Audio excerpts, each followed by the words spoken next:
I saw her across the floor. My eyes loved her from the moment I saw her, but I knew I had to leave her. She spoke and my heart raced and hurt.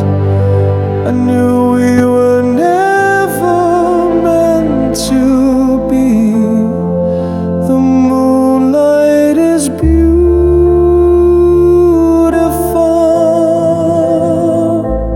tonight.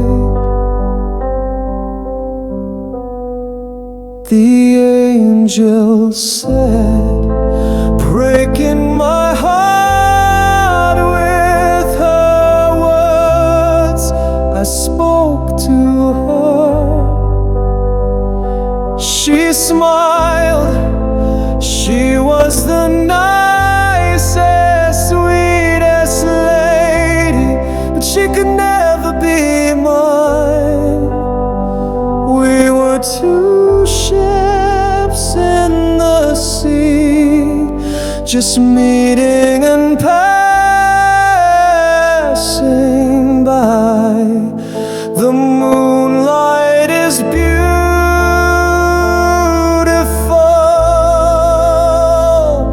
tonight.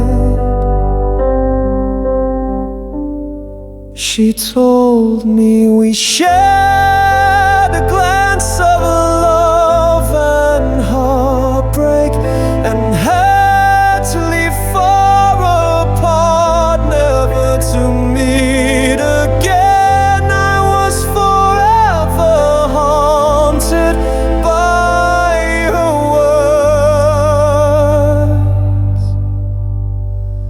The moonlight is beautiful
The singer with the band sang. "Do you want to dance?" asked a tall, handsome, black-haired man with blue eyes. The woman he spoke to was in love with him. The man felt awkward. "Okay," said the lady. "What is your name?" he asked her. "Jane," said the lady. She was a plain Jane. "Nice, I'm Fred," said the man, leading Jane to the dance floor. They began to dance. Fred smiled charmingly. Jane was lost. She admired his form and was lost in thought. Fred felt embarrassed, but tried to hide it behind his smile.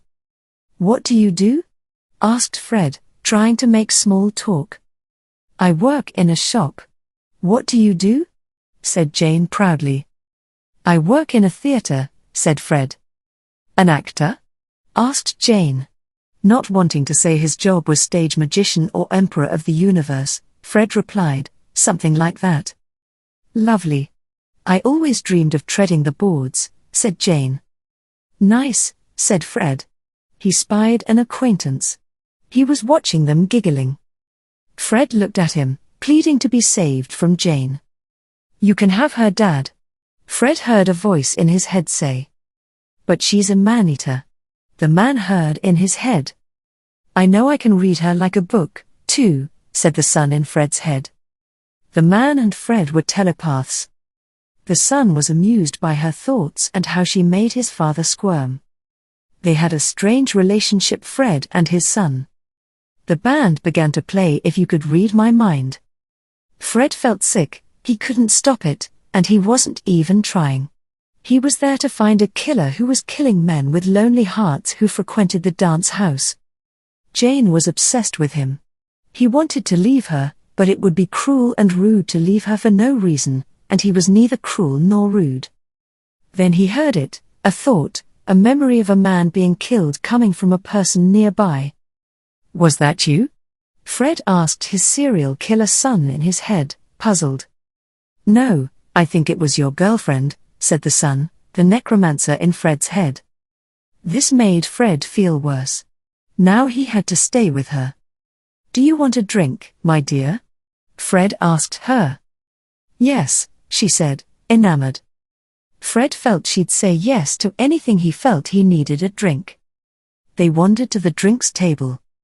Sweet or dry? Asked the lady at the drinks table dramatically. Fred smiled and said, sweet for this sweet lady. What about you? Asked Jane. I don't drink, Fred said and thought again, saying, sweet. Jane handed him a dry sherry. Fred was scared. He knew he was a terrible drunk. The necromancer walked over to them under the pretense of getting a drink.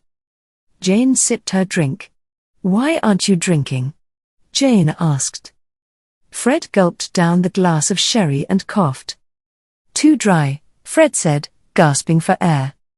Why did you do that, Dad? You know fumes make you drunk, said the necromancer in Fred's head. It's all part of the plan, said Fred, who was getting tipsy in his son's mind. What plan? Asked the necromancer telepathically. You watch me, replied Fred in his son's head. I'd rather not, thought the son, imagining his father being taken advantage of in his state. The necromancer threw down the drink, needing it. Do you want to go out and see the moon?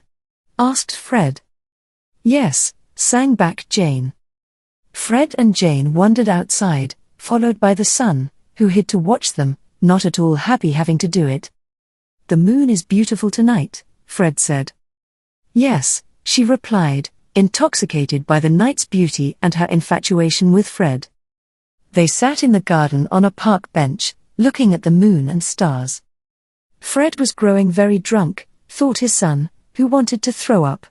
He was flirting with Jane a little too much for his son's liking. Jane was happy.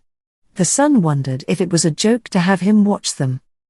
Until he saw his dad collapse drunk, and Jane was disgusted. She picked up her bag and opened it, then she took out something small. She fiddled with whatever it was and waved it over Fred's neck, and blood leaked from it, and Fred was dead. The necromancer, seeing that it came out of hiding. She panicked and ran, bumping into another man falling over. It scared her more. Are you here for him? Asked Jane, horrified. No, I'm here for you, replied the man, a grim reaper. Are you going to kill me? Asked Jane, scared. No, I am, said the necromancer, making a sword appear out of thin air and beheading her. Thanks for making me watch you. I've got to go throw up, said the queasy killer, disappearing into thin air. The reaper walked over to Fred and touched him, and disappeared into Fred, who came back to life healed and sober. Fred got up, took the soul of his killer and opened a portal to the afterlife realm, and took the soul there. The police thought Jane was a victim of the necromancer killer of bad people and realized she was the killer of the lonely there.